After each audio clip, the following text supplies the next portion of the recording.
사순절 13번째 말씀 마태복음 13장 44절에서 58절까지의 말씀입니다. 마태복음 13장 44절에서 58절까지의 말씀. 오늘 말씀은 하나님 나라에 대한 예수님의 비유의 말씀입니다. 어제도 우리 하나님의 나라의 비유에 대해서 예수님께서 이야기해 주시는 것에 대해서 배웠는데요. 오늘은 그 두 번째 내용입니다. 하나님 나라는 감추인 보화 같고 장사꾼이 만난 어떤 좋은 진주를 구하는 것 같고 그물을 던졌는데 그 물고기가 가득 찼고 그 모은 그물과 같은 것이 바로 천국이다라고 오늘 우리에게 이야기해 주셨습니다. 이것의 공통점은요, 그것을 발견하고 찾는 과정이 우리에게 필요하다라는 것을 보여줍니다. 감추어 있기에, 흔히 볼 수 없는 것이기에, 측량할 수 없는 것이기에 그것을 얻기 위해 무언가가 필요합니다. 하나님 나라도 마찬가지입니다. 하나님의 나라는요, 우리가 찾아야 되는 것이며 감추어진 것이기에 그것을 모를 때에 우리가 귀한지 모르고 지나칩니다. 하지만 우리가 무심코 지나간 그곳에 귀한 것이 있으면 그것을 뒤로 하고 집에 빨리 가서 자신의 모든 것을 가지고 그 밭을 사서 그 감추인 보화를 얻기 위해 얼마나 노력할까요? 마찬가지입니다. 하나님의 나라, 하나님의 은혜가 있는 구원의 자리는 감추어 있습니다. 그곳에 그 값진 것이 있게 될 때 그것을 위해 우리는 무엇이든지 해야 합니다. 이처럼 하나님 나라가 무엇인지 우리는 알아야 됩니다. 보이지 않고 감추어 있는 하나님의 나라. 많은 사람들이 하나님 나라를 어떠한 장소적인 개념으로 생각합니다. 그래서 하나님 나라, 천국이라고 많은 사람들은 이야기를 합니다. 그런데 오늘 본문은요, 하나님 나라라고 이야기를 합니다. 어떤 장소적인 개념이 아니라 이것은 하나님께서 통치하시는 그곳이 하나님 나라임을 우리에게 이야기하는 것입니다. 하나님께서 다스리시는, 하나님께서 우리의 주권자 되시고 우리를 통치하시고 우리를 지켜주시고 우리의 주인 되심을 이야기하는 삶. 내가 주인이 아니라 주님이 나의 주인 되심으로 인해 내가 주님 안에서 살고 주님과 더불어 먹고 사는 것이 바로 하나님 나라를 얻는, 감추인 보화를 얻는 귀한 은혜인 것입니다. 이러한 주님이 나를 인도하시고 나의 주권자 되심은 어떤 보화나 진주같이 값진 것임을 우리는 알아야 합니다. 그런데 우리가 그 값진 것이라는 것을 알기 위해서 그것에 대한 가치를 알아야 합니다. 다이아몬드를 보석 중에서 여러분 보석이라 생각하셔서 너무나 사람들이 좋아합니다. 그것의 원자재가 되는 것이 금강석이라는 건데요. 그것을 발굴하면 우리가 보는 어떤 휘황찬란한, 지금 우리가 보고 있는 그런 다이아몬드처럼 생긴 것이 아니라 좀 특이하게 생긴 돌과 전혀 다른 없는 것이 바로 금강석이다라는 것입니다. 그래서 그것이 무엇인지 모르면 참 예쁘게 생긴 돌이구나라고 생각하면서 그냥 지나쳐 버릴 것입니다. 하지만 그 금강석이 무엇인지 아는 사람은 그것을 얻기 위해 전력 투구할 뿐만 아니라 사람들이 그것을 얻을까 봐 즉시 가서 그것을 얻으려고 노력합니다. 마찬가지입니다. 우리가 하나님의 나라가 무엇인지 그것을 알아야 우리가 나아가 그것이 얼마나 소중한 것을 알고 즉시 우리가 행하게 됩니다. 하나님께서 숨기셨던 비밀을 오늘 예수님을 통해서 우리에게 보여주셨습니다. 그런데 우리가 그 가치를 깨닫지 못하면 우리가 주님을 받아들이는 것, 주님을 내 마음에 모시는 것이 얼마나 값지고 은혜되고 귀한지 모릅니다. 그래서 우리에게는 깨달음이 필요합니다. 우리가 누구인가? 왜 예수님이 우리 가운데 오셨는가? 왜 우리가 사순절인 기간 동안 예수 그리스도 2000년 전에 돌아가신, 2000년 전에 십자가에 못 박히신 예수를 왜 우리가 기념하고 경험하며 그를 다시금 기념하면서 우리 마음에 모시기를 소망해야 하는가를 오늘 말씀을 통해서 이야기하십니다. 바로 예수만이 우리의 구원이시며 예수만이 우리의 소망 되시며 예수로 인해 내가 살기 때문입니다. 우리는 시한부 파정을 받은 사람입니다. 어떤 육신에 아픈 사람들이 아프고 그 사람이 죽어가는 것이 아니라 이미 하나님께서는 우리가 죄가 될 때 너희는 사망이다라고 이야기했습니다. 죄는 곧 사망, 죽을 수밖에 없는 우리지만 바로 예수로 인해 내가 다시금 살 수 있는 은혜를 우리에게 주셨는데 우리는 깨닫지 못하면 그것을 모릅니다. 교회 나오는 것, 그것만 생각합니다. 정말 우리가 왜 교회에 나와서 예수를 바라봐야 하는지 모릅니다. 우리가 예수를 알면 우리가 그 안에서 있는 기쁨을 알게 됩니다. 우리가 예수를 다시금 경험하면 하나님이 나와 함께 계시고 나를 얼마나 사랑하는지는 지를 알기에 우리의 삶이 변할 줄 믿습니다. 그래서 목회자도요, 인본주의적으로 가면 안 돼요. 성도들도요, 교회에 나와서 단지 형식적으로 예배드리고 그냥 왔다가 돌아가는 종교 생활을 하면 그 안에 감추인 보아이신 예수 그리스도를 바라보지 못하기에 그 가운데 기쁨이 없고 분쟁만 있는 교회가 됩니다. 분쟁을 일으키는 그리스도인이 된다는 것입니다. 그래서 우리 오늘 우리에게 필요한 것이 무엇인가를 깨달아야 합니다. 자신이 죄인이라는 사실을 깨닫고 그것을 받아들여야 합니다. 그리고 이 모든 것을 자기가 할 수 없음을 깨달아야 합니다. 그리고 오직 예수만이 나의 죄를 감당하시고 나의 죄를 덮으시고 나를 의롭다 칭할 수 있게 됩니다.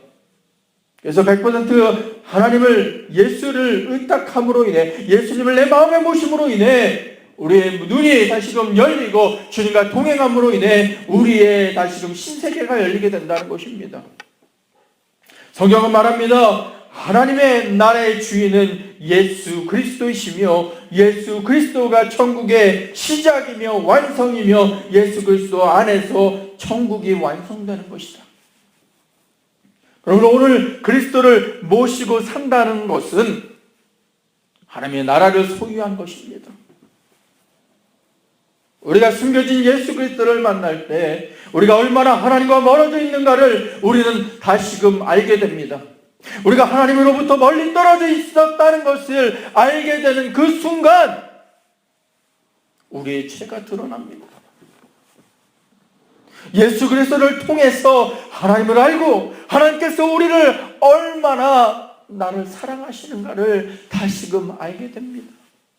그 하나뿐인 독생자 예수 그리스도를 이 땅에 보내주시는 것, 이것이 은혜입니다. 여러분, 성경에 대해서 오해하지 마십시오. 성경은 어떠한 우리의 삶을 가기 위한 지침서가 아닙니다. 성경은 우리가 잘되고 복되고 잘 살기 위한 어떤 성공적인 예화가 담겨 있는 것이 아닙니다. 성경은 예수 그리스도의 계시와 하나님이 어떻게 우리를 사랑하시고 그 구원을 완성시키시는가에 대해서 이야기하시는 것이 성경입니다. 그래서 우리가 성경을 제대로 봐야 하나님 앞에 온전히 기도할 수 있고 우리가 예수님을 만남으로 인해 다시금 우리의 삶이 변하며 내 안에 주님을 모시고 내가 그와 함께 먹고 더불어 마실 수 있게 됩니다.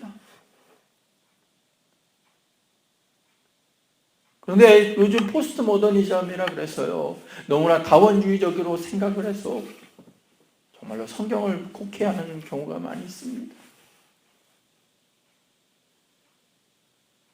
정말로 유명한 교회들도요, 말씀의 능력이 사라졌다고 얘기를 합니다. 왜? 그 가운데 세상이 바라보는 부귀와 세상이 바라보는 인본주의적인 사고에 대해서 이야기하기에 그 안에 예수가 없기에 오늘 그 가운데 능력이 없게 됩니다. 우리가 숨겨진 예수 그리스도를 만날 때 우리가 얼마나 하나님과 멀어져 있는가를 알아야 합니다. 그러나 예수님은요, 숨어 계신 예수님, 감추인 보화와 같이 우리가 그것을 찾고 찾아야 되는 예수님, 우리가 주님을 찾지 않으면 예수님이 누구신지 모를 뿐만 아니라 진정한 믿음이 없고 그 가운데 능력이 사라지게 됩니다. 오늘 마지막 57절의 말씀을 보면 예수를 배척한지라 예수께서 저희에게 말씀하시되 선자가 자기 고향과 자기 집에는 존경을 받지 않음이 없느니라 하시고 저희의 믿지 않음을 인하여 거기서 많은 능력을 행치 아니하시니라 라고 하셨습니다. 믿지 않는데 어떻게 그것에 능력이 일어납니까? 그 가운데 예수 그리스도께서 능력을 베푸시고 그 가운데 마음의 문이 열려서 그들에게 다가가시지만 그들이 믿지 않고 오히려 그 지혜와 능력이 어디서 났는가? 내가 알고 있던 목수의 아들, 그 모치는 마리아, 그 형제들은 야고보, 요셉, 시몬과 유다라 하는 그 자의 인 예수인데 우리와 별반 다르지 않는데 어디서 그런 능력이 생겼을까? 오히려 이상한 눈으로 예수님을 바라봤다는 것을 오늘 성경을 통해서 우리는 찾아볼 수 있습니다. 예수를 알아야 그 가운데 능력이 일어납니다. 우리가 살아가는 삶이라는 밭에서 예수님께서 숨어 계십니다. 그래서 우리는 매일매일 그 밭을 파서 예수님을 발견하며 기도라는 삽과 말씀이라는 도구와 우리의 주님을 향한 그런 마음을 가지고 매일매일 그 땅을 파내려가면 예수를 만나게 됩니다. 그래서 우리는 그 땅을 파는 과정이 필요합니다. 그리고 우리 애들의 삶에 무거운 짐을 지고 고통스럽게 살아가는 사람들에게 예수님은 은혜로서 사랑으로 오셨고 그 고통 가운데 보물을 발견하면 그 모든 것이 해결되는 것처럼 예수님을 우리는 발견함으로 인해 누구든지 이용할 수 있는 그 밭에다가 예수 그리스도를 숨겨주셔서 우리는 그 땅을 파고 예수를 발견하고 감추인 보화를 발견하게 될 때 우리의 삶이 180도 변하는 은혜를 우리에게 주셨습니다. 물론 그 땅을 파는 것은 쉬운 일이 아닙니다. 때로는 커다란 돌덩이를 만나기도 하고요. 강력한 나무 뿌리가 있어서 그것을 파내기가 힘듭니다. 때로는 우리 가운데 예수를 믿는 그 과정 가운데 뛰어넘어야 할 것도 있고요. 많은 시험들이 우리에게 있습니다. 하지만 마지막 그날에 감추인 보화를 얻은 사람처럼 예수를 만나 승리하는 우리 사랑하는 생수의 성도 되길 주님의 이름으로 간절히 축원드리겠습니다. 우리는 예수님을 만나야 합니다. 예수를 만날 때 우리의 문제가 해결됩니다. 근원적인 우리의 문제, 하나님과 나와 떨어져서 막힌 담으로 인해 내가 하나님께 갈 수 없었고, 하나님은 나를 너무나 사랑하셔서 나에게 은혜를 베푸시는데 우리의 죄로 인해 그것이 가까이 하지 못했던 진노의 자녀였지만, 내가 이 시간 예수로 만남으로 인해 다시금 그 모든 막힌 담이 허물어져서 내가 하나님과 함께 연합하며 주님으로 기뻐 노래하는 우리의 모습 되길 주님의 이름으로 간절히 축원드리겠습니다.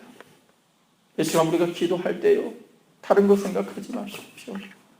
바로 예수님을 만나길 소망하며, 주님이 나를 향해 나를 위해 오신 그 예수를 바라보며 기도할 때 우리의 모든 문제가 해결되고 우리의 삶의 계획이 나를 위한 계획이 아니라 하나님을 위한 계획으로 변화시켜 주십니다. 오늘 그거 하나만 믿고요, 우리 기도하시면서 각자 자유롭게 돌아가실 수 있는 우리 사랑하는 생수의 성도 되길 소망합니다. 우리 잠깐 기도하겠습니다.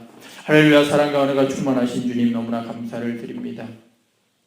오늘 우리와 함께 계시고 우리 가운데 거하시며 삶의 위로를 허락하시는 그 하나님의 사랑을 기억하며 나아갑니다.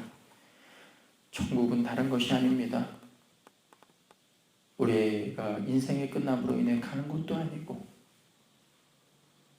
어떠한 이상향이 천국이 아니라 하나님이 통치하시고 하나님이 임재하시고 주관하시는 곳이 바로 천국임을 우리가 알게 하시고, 그를 위해 예수를 만나 예수와 동행하는 것, 그러니나 하늘나라라는 것을 기억하면서 하나님과 동행하는 데 부족함 없는 우리 사랑하는 생수의 성도 되길 소망합니다.